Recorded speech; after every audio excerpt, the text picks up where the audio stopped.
Hola, Yokoi. Soy Jesús.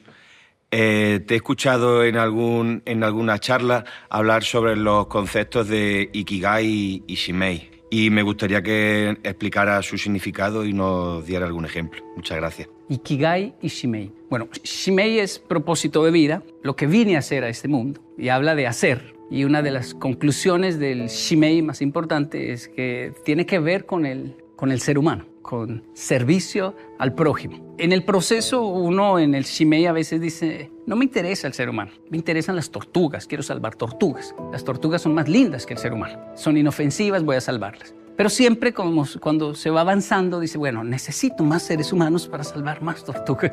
Necesito el ser humano. Y es hermoso porque alguien decía, hablando de defender la fauna y la naturaleza, Yokoi, pero si borráramos al ser humano de la tierra, florecería todo, se acabarían todos los problemas del mundo. Sí, pero ¿quién daría esa noticia? ¿Quién haría poesía sobre eso? ¿Quién vería la primavera? ¿Quién nos enseñaría a suspirar y a ver la belleza de... Ya tuvieron los dinosaurios su momento, fueron protagonistas, ahora somos nosotros. Y aunque somos un problema, al mismo tiempo somos una de las mejores soluciones también para muchas situaciones. Eso es Shimei. El mundo de Shimei es muy interesante. Ahora está el concepto del Ikigai. El Ikigai no tiene que ver con el otro, sino conmigo. El Ikigai es algo interno. Un ejemplo sencillo es que si yo tengo un Shimei definido, un propósito de vida definido, se puede truncar si acontece un accidente, si caigo preso por alguna razón y entonces ya no puedo ir a salvar las tortugas, o se puede truncar un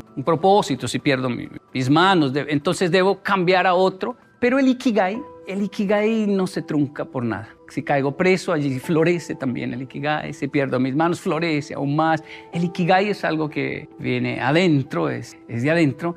Y por eso una de las traducciones es sentido de vida. Yo, cuando hablo de Ikigai o Shimei, digo, están en japonés, ¿no? Pero no significa que sean japoneses. Solo colocaron este término, gustó, así se bautizó, pero el Ikigai y el Shimei es igual, está en todo lugar. Crecí con un abuelo colombiano, un paisa, es decir, de esa zona donde tiene un acento muy peculiar, y hombres de negocios. Entonces él siempre hablaba mucho y decía una frase fascinante, mi abuelo. Todos en la familia, cuando hablamos del abuelo, podemos repetir la frase del abuelo. Él decía, acento colombiano, no hermano, a ese precio que yo le estoy dando, eso es un regalo. Es más, lléveselo, mijo, y si no le gustó, no me lo paga. Hágale, lléveselo. Y así vendían las cosas. Es decir, llévesela, que yo estoy seguro que le va a gustar. Si no, no me lo paga. Esa seguridad, por supuesto, generaba estrés en mi abuela. Decía, lo van a robar, nadie va... No, pero él tenía una seguridad y vendía. Y era un hombre, un comerciante, distinto a mi padre japonés, un hombre de empresa. Mi abuelo era un comerciante. Y él cae en cama por cáncer.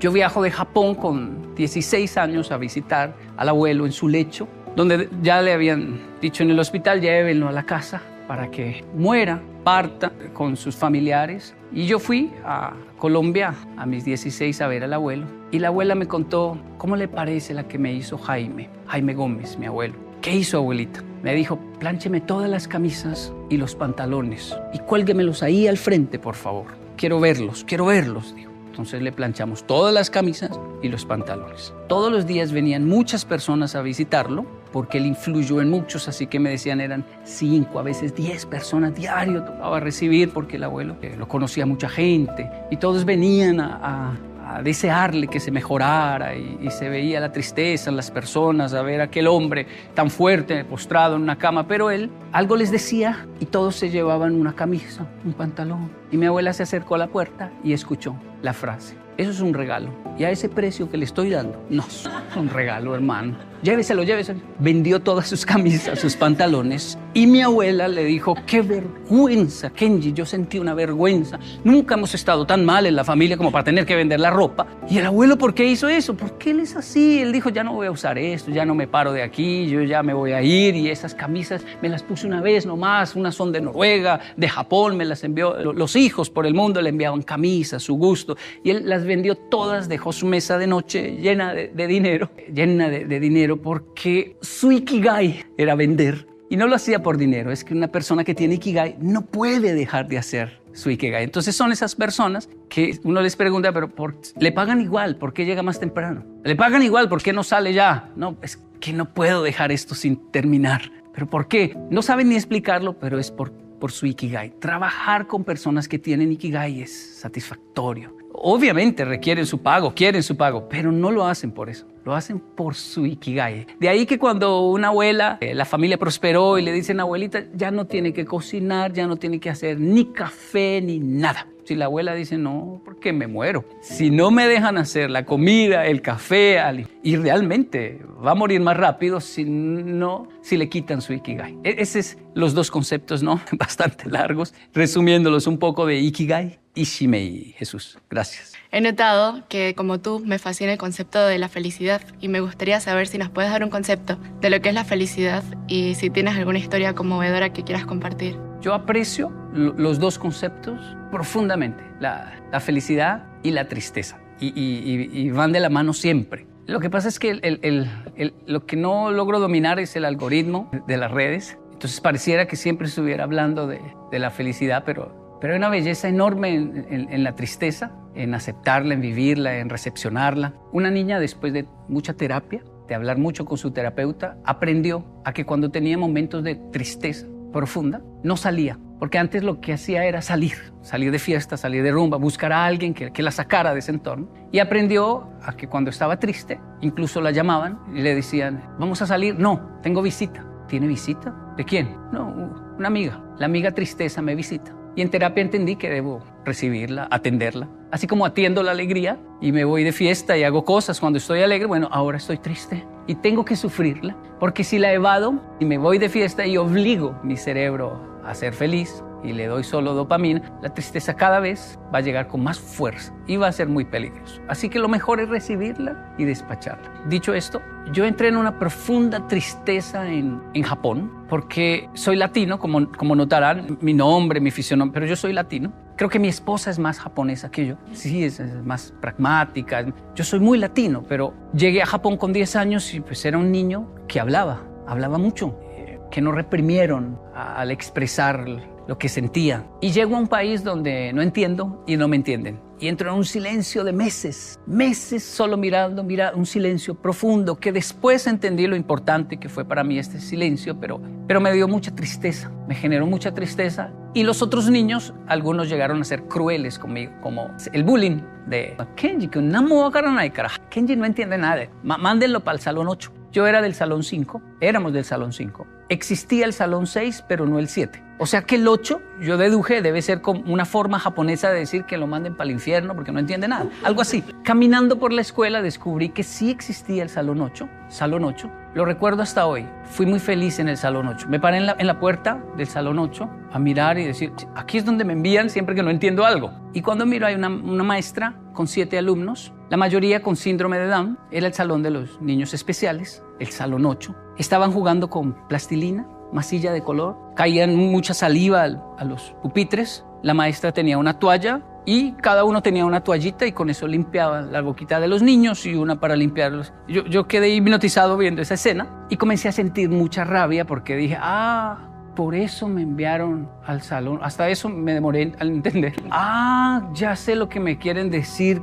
Y quería ir a golpearlos. Era tan fácil para mí golpearlos. Lamento decir esto, pero para la falta de educación en nuestros países hace que no dialoguemos y seamos violentos. Así que era muy fácil para mí ir a golpear al niño, pero tenía una profunda debilidad por la plastilina. Y estaban jugando con plastilina. Y yo estaba en un país que no entendía nada y la maestra me habló por mi nombre. ¿Qué hace ahí?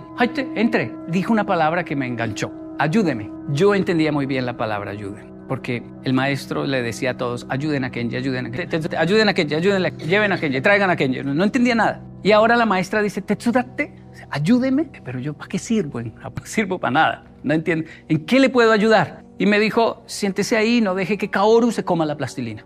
Un niño llamado Kaoru hacía un pancito y había un momento donde él se hipnotizaba con su propio pan y se lo iba a comer y yo, no es de comer. Y él me miraba y seguía jugando. O sea, hacía caso. pero había que despertarlo de su hipnosis porque se enamoraba de su propio pan. Y eso pasaba cada 3, 4 minutos. La maestra a veces tenía que ir a sacarle pero ahora estaba yo. Qué fácil la tarea. Jugar con plastilina y cuidar a Kaoru que dame, y ya. Pasaron minutos, horas y yo le dije a la profesora, quiero quedarme en el salón 8, que aquí aprendo más. Aquí están aprendiendo los colores, justo lo que necesito, los números. Y yo me demoro para aprender.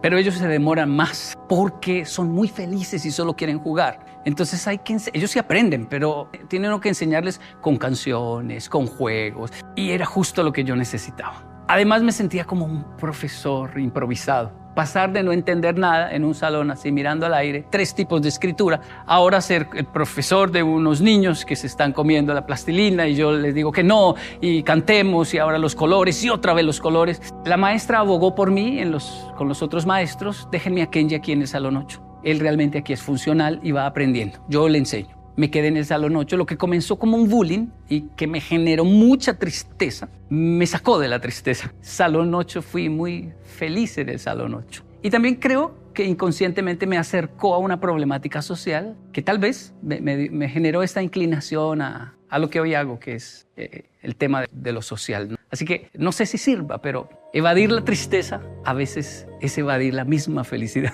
Hay que manejar los dos, respetar los dos conceptos. Hola, Yocoy. Quería preguntarte qué importancia tiene la educación para ti y para el desarrollo de las personas. ¿Qué edad tienes, Mauro? 16. Gracias, Mauro.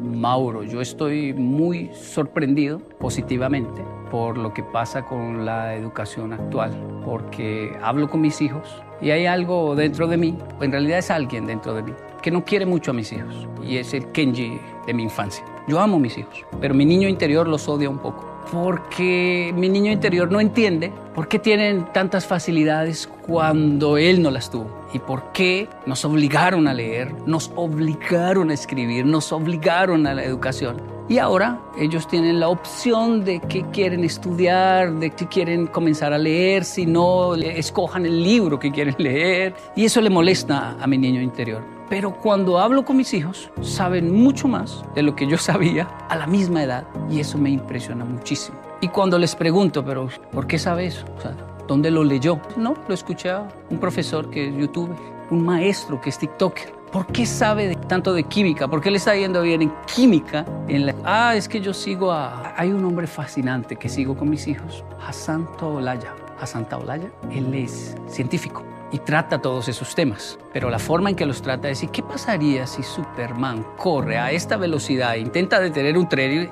Y entonces, claro, engancha a los jóvenes y mi hijo sabe de toda esta terminología. Eso repercute en buenas calificaciones y además en criterio propio. Porque ya puedo hablar con mis hijos de capitalismo, socialismo, feminismo, comunismo, cristianismo y todos los ismos. Y tienen su punto de vista, pero también tienen criterio propio gracias a las redes sociales. Así que es increíble lo que está pasando en la educación actual. Yo llegué a Japón y no había que leer en español, todo en japonés. Entonces comencé a leerme los libros que habían en la casa. Stephen King, me leí Isabel Allende. Si hubiese crecido en Colombia no los leo, pero era lo único que mamá tenía. Y me leí todos esos libros. Y cuando ya no habían, hay una latina que vive yo no sé a cuántas estaciones y tiene unos libros. Llévele estos y intercámbielos, como si fueran tesoros. Y viajar horas a intercambiar libros. Descubrimos una librería hispana en Onomizu, en Tokio. Hay que ir y pedir los libros y esperar 3 meses a que lleguen por correo. Y cuando llegaban, tasar la lectura, es decir, no leerlo todo porque se acaba y queda otra vez. O sea, imagínese eso. Voy a leer solo un capítulo en el tren